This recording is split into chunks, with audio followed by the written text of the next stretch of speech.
back to Supporting Physician Spouses. I'm Katie, and I'm really glad you're with us today.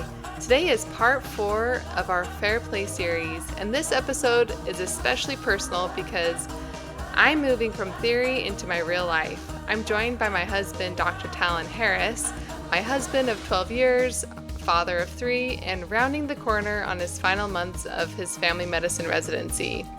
And today we're going to talk about what it has actually looked like for us to try implementing fair play during residency.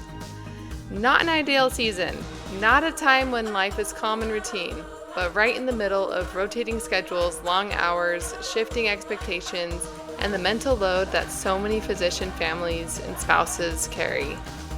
Today we share what made us try this in the first place, what has worked at the beginning, where we got stuck, and what we are still figuring out, because this process hasn't been neat or perfectly consistent, but it has been meaningful. Fair play has opened up conversations about ownership, invisible labor, and appreciation in ways we hadn't fully had before.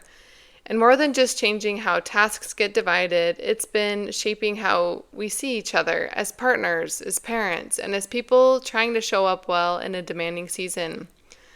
This episode is our honest look at building a more equitable partnership while residency is still happening, not after things slow down someday.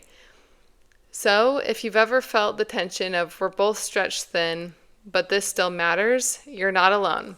Let's get into this conversation today. Dr. Harris, welcome. It still sounds so weird when you call me that. Thanks so much for being here today. I am really excited for this conversation. So let's begin with our story. How did we find fair play? What do you remember about our process? I think Kendra, for sure, recommended it to us. And I think we started just with the documentary. I think I went in blind, not knowing where this was headed. Yeah. And I loved it. I was like, yeah, this is a movement. This is things I had not considered. And I absolutely loved the documentary and all the things it taught. And then, maybe I'm going too far now, but then when we got down to the nitty gritty of applying it to our life, then I felt like the big gut punch. Oh, shoot. I thought her husband was bad. And I was like, I got to work on things. Eve Brodsky's. That's what you're talking about. Yeah, that's funny. I remember watching it, and within the first 15, you were like, stop looking over at me. Because I would be see? Yeah. But just with my eyes, you know? Yeah. You're like, I get it. So it's been good. I think it's given us language to a burden I felt like I was really carrying and didn't have language around. Once I caught onto it and I was like, I really want you on board. Like you say, I feel like you've been on board from the get-go. And yes, I see this. Yes, I understand it. But the application continues to be tricky. It just is. No, I'd say absolutely the term invisible load or workload. Yeah, invisible labor. And just being able to tangibly see all the things that you do naturally, that have been doing naturally without me considering and taking for granted. And I didn't know I was taking it for granted. I just thought you were really good at all these things. It made me really appreciate what has been done. And now when I see those things happen, the things that the cards that you still have or the duties that I now have, I feel way more aware and appreciative of all that goes into this. When we first tried to implement this, let's talk about what that looked like. So we were really quick to buy the cards. We turned the documentary off, got online because the online version was free. I feel like I'm promoting her product, but we went online and tried to look at all the cards and they had some way to divide it on. Then I got frustrated with that, so then I made my own Excel sheet about all of our cards and I tried to divide it. And as we went through, you're it was obviously high percentage for you, low percentage for me. Yeah. I'm I can't win. I do this and that. Yeah, sure, but I do 1, 2, 3. So then I really pushed to tangibly buy the cards so I can hold them and physically see the differences. That's true. We did try to go DIY. Yeah. Anyway. The one thing I really liked about her visual cards, and I think you can see these online, is that she indicates the ones that occur often with the little teacup at the bottom. Like these are frequent, and be intentional with the way that you divide these. What we found is that maybe you were holding a lot of cards, but some of them are ones that happen like quarterly or annually, like DAXs or whatever. But the ones I was holding were like, these ones you do 5 times a day. And that helped me. It was validating to my experience, like, oh, that's why this feels really heavy. Like the role that I was playing in the family. So validating, eye-opening. But I do feel like every time we whipped out the cards, it ended grumpy. I don't know the right word, but like we never felt like settled. Okay, we have a good system. It's overwhelming because I felt like we had to get all the cards acknowledged and separated. Yeah, true. I think it really helped to just say, we're going to pick out the top whatever that are most important, put some other ones aside, and figure it out. Yeah. And then add on more as we went. But there's cards like free time. I'm like, I don't have free time. Like, I'm either working or I'm parenting or I'm with you. And that was a hard one to acknowledge. I think she calls that like unicorn space. Anyway. Yeah, that's true. True for both of us. And another thing we came up against was things would work for one rotation. Oh my gosh. Yeah. And then as a resident, your schedule's changing so often that it's, and then here are all the cards back. That was fun for 2 weeks. Yeah. I mean, in the last episode, they talked about what's an emergency and what's just like planned unpredictability. And like for me, like this week, I had in the last 3 weeks, I've had delivered 3 babies, and those were unpredictable, but that's like an expected part of my job. Yeah. And I think it's still like important for me to acknowledge this is still my responsibility to make sure it gets done, whether I have to delegate it or do it at an odd hour or skip it this week or whatever the task is. But not to just hand it back to you like, all right, you're the default person again. I'm so responsible that this thing gets done. Yeah. And I have to figure out how that works. Yeah. And like grace to us, I think we discovered this about a year ago. It was like right before you went and visited family. But and I think at first, obviously it was new. It was really easy for us to just go into our old patterns. But a year later, I feel pretty comfortable about where we're at. And it was really good preparation for a little bit of like shift we've had in our personal family with how our time is spent.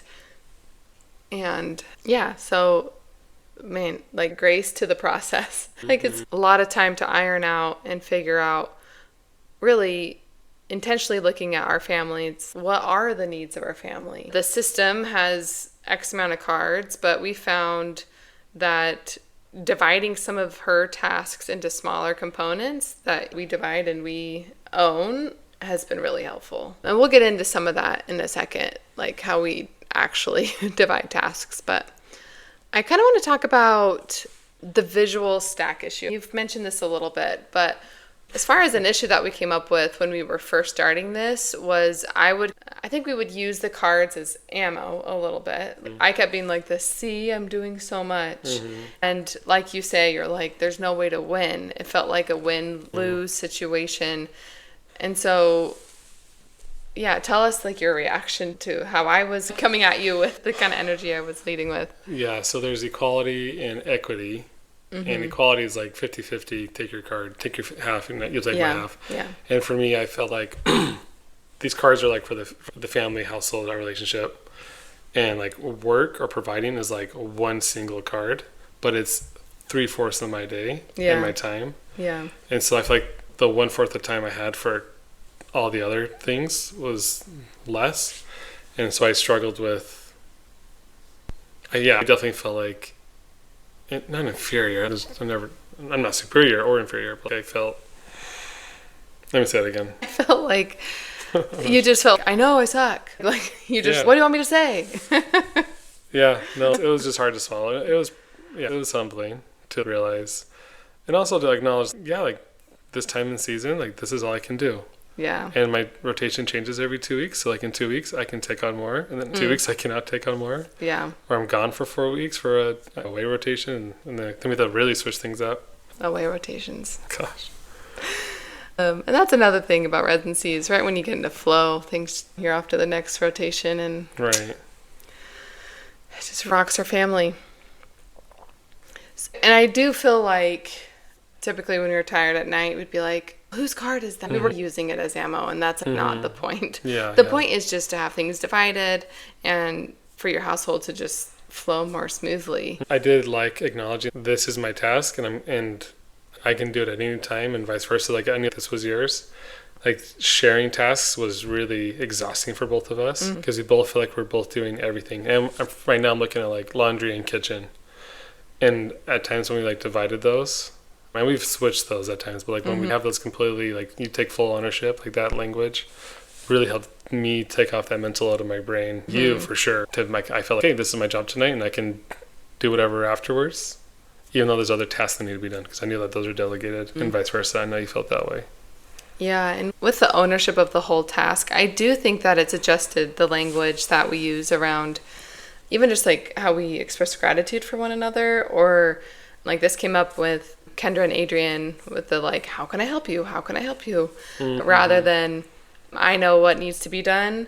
And they talked about just saying, what can I help with? Rather than how can I help you? Yeah. I think another habit that was happening is whenever, we started a relationship or marriage or this medical journey without any decision of how the tasks were going to be divided. So whenever you did anything that was for the family, like making dinner or cleaning, you were like puffed up your chest. Are you going to thank me for doing this for you or like for us? And I'm like, well, I can't just, I don't know. You know what I mean? Yeah. So that's really gone away with this too, in a good way, I think. Yeah, no, for sure. And it's not counterculture, but just the way like the generation above us was raised. It was very classically, one person goes to go to work and provide, and the other person does everything else, so that person can do their job, and then they're in charge of that job. And I'm thinking of kids or household or cooking. And you're right, like it's not good when, in this case, like the husband comes home and does that one thing that's not normally theirs, and they get praised for that. Yeah, that's not okay. It's okay, but it shouldn't be the norm. That's they're getting praised for that. For sure. Let's talk about how we've settled into our system. One thing that this framework has pushed us into is systemizing our life a little bit. And I think we've cracked the code on a few parts of our days that have always been really tricky. One is the morning rush hour, getting the kids ready and out the door. I feel like we've nailed that down. And meal planning, buying, shopping, preparing, and then I'd say clean up, and then the laundry system. So and these are the tasks that, again, these are the ones that happen frequently. So how are they divided? So in the morning, I'm in charge of getting kids dressed and ready for school as well as fed. And then you are in charge of lunch boxes and everything lunch. And then you are the meal planner. And I'm the meal buyer, the grocery shopper. And then right now you're preparing the meals because I'm not home usually. And then I will clean up everything after that. Yeah. And then we still split bedtime, but that's because of the preferences of our kiddos that we're both. They have special daddy time and mommy time. Yeah, but laundry, I think, I'm not exactly sure how clear this is, but you're the one usually starting and doing it, and then I'm the one helping divide, fold it, make sure it gets folded and put away. And then we are delegating our kids based on their ages, some part of those tasks as well. Yeah, I will say, but we've created systems around these things that have made everything just feel way easier. And they were like strokes of inspiration that were so small, but they've helped a lot. Like we have a laundry system where basically the kids' clothes are put in like a tiny storage cube, and they're like way into helping now too. It's like not an overwhelming amount that they're helping, so that's like helping them learn how to pick up cards. I have this cool Excel spreadsheet with our meal system, and I have links to all of our favorite recipes. I probably have 50 recipes on it, and so I just switch them over into our weekly plan, and that's easily accessible. So if you happen to be here when I'm gone and you can get things started, it's so easy. And simplifying and making systems that are working is just awesome. It felt so good. Yeah, no, it's been great. And then like financially, like Yeah. I feel like we've kind of shared that task at different times. And then I think right now I'm spearheading that, but we are both obviously counseling each other Yeah. and how finances are managed. Yeah. But one person's in charge of paying off all the cards to make sure the bills are paid and Yep. those to-dos. Yeah, and I feel like what's been really successful is getting on the same page with the system that we're doing, like Fair Play. We've dabbled into like this specific finance system that we've loved. And so our minds are gearing up in the same way. And that's hard in residency, especially as I was mostly home with the kids. I had so much time to be absorbing information, to be learning. And then you come home from work and I'm like, babe, we're going to change everything. And you're like, I'm still decompressing from that case that I just barely left. And I haven't thought about finances in 4 weeks or whatever. So I think we have had a little bit of that time freedom to really get on the same page. And I'm like, okay, we are pedaling together. I feel like we're gaining that momentum. But this big life change that I've alluded to a couple times is that I started working again. Yeah. Full-time work, which I haven't done since before kids. And I was nervous for it, but that's where the need for these systems really came in place. And it's been a month, so it's pretty fresh. But I feel like things have been good. And the math would have me think that I would be more stressed or the house would be way more dirty. But I feel really fulfilled, and it's impacted our family in a really positive way. And I think it's shifted our ownership of the family instantly because it had to. And it's felt good. And I don't know any of you other resident couples out there, but I've been talking forever about how I thought I might not ever get my chance to be out in the workforce again and to be like nourishing my brain in really fun ways and just to have what I'm calling more like employment wellness. Yeah. I just thought it would never happen because the truth is it's never going to be easy with a physician spouse. Your time is always going to be more complicated than mine will at work. And you always said, like, I am going to find a job that's more flexible and I can sign on with less than 1 FTE and I promise you'll have your chance. And I just, after so many years of training, I just was like, I don't think it'll ever happen. But here we are, and I'm happy to report that you are a man of your word. Like, you were like, I promise, I will do the push-pull with you. I don't know what the right phrase is, but I will sacrifice for you. And not that you weren't already, but it's hard to be like, yeah, I'm going to take a sick day for our son to be sick when I was home already. You know what I mean? Yeah, it was hard to maybe step into that during training when it wasn't like needful. Right. We're 4 weeks in, we've had already too many sick days. Oh my goodness. It's fun to start a job in January, but yeah, I felt that huge load. And getting on the same page as far as tasks, when you have the kids on a day that I'm working and you're not, I had to fully take on the load. You know the steps. And again, the language isn't, okay, what do I need to do now? It's, no, I'm the dad. I'm a leader in this family, and I know how to navigate this, and I know how to show up for our family. And so I feel a lot of love, and I feel like it's just been really positive for us. Yeah, for sure. Would you add anything? No, I love that. That was great. I totally agree.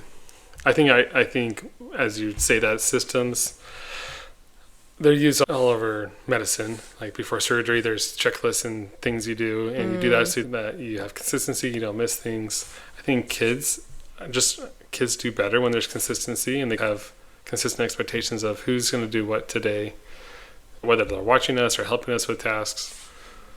I think the brain does better. There's less stress when there's more consistency and things that the brain can predict is what's going to happen. Yeah. So I think that's been a reason it's helped our stress, just overall like mental burden, mental load. Yeah, for sure.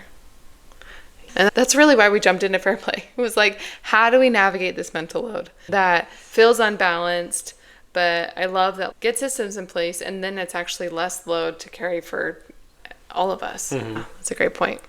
Okay, love, as we close, what advice would you have for other resident couples who might be listening to this and say, what?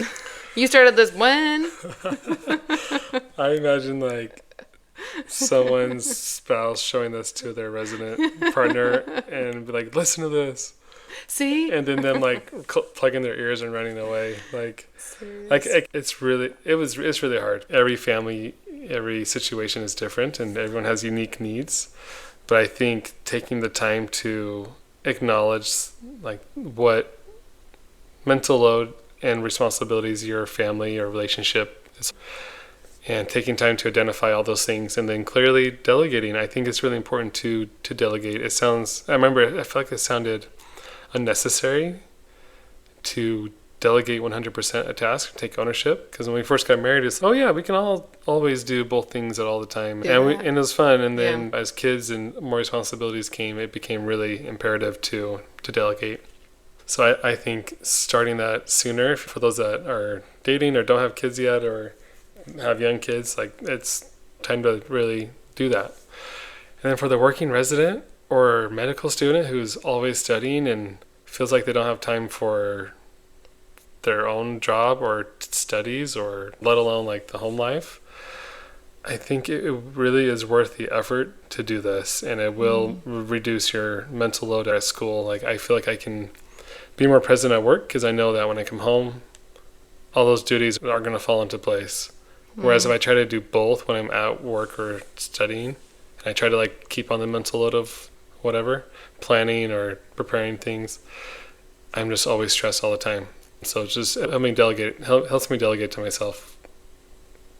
Do you feel like it also has alleviated some of that like mental pressure of guilt because you're taking on more? When you're at work, you're like, my family's happy with me. I'm involved. Yeah. I don't know. But also taking time for myself, which I always have struggled with. Yeah. Like I said earlier, I'm either studying or I'm working. And if I'm taking time for myself, I'm therefore taking more time away from the family, and like they're going to resent me or whatever it is.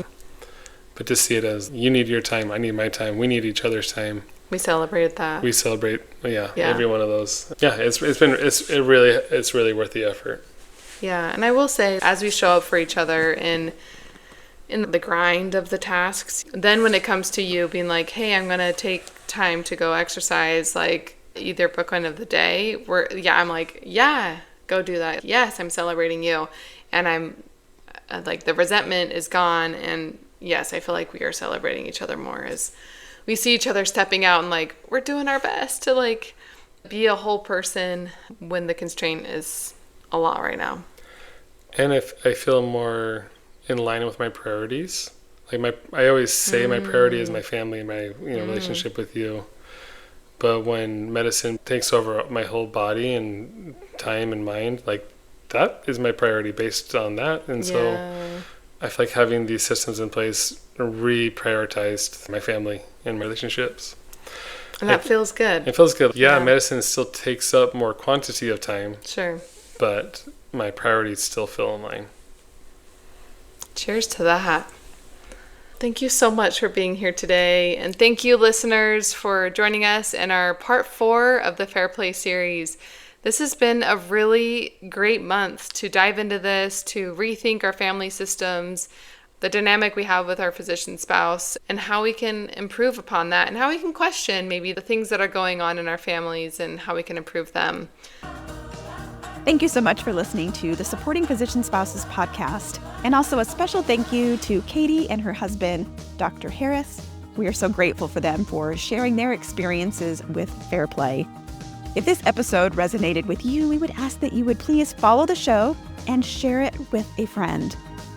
And if you're feeling a little bit extra, we would always appreciate a 5-star review on your podcast platform of choice. You can find us on Instagram at Supporting Physician Spouses. And if you have ideas for future episodes or guests, email us at hello@supportingphysicianspouses.com. We love hearing from you, and we're looking forward to being with you again next week.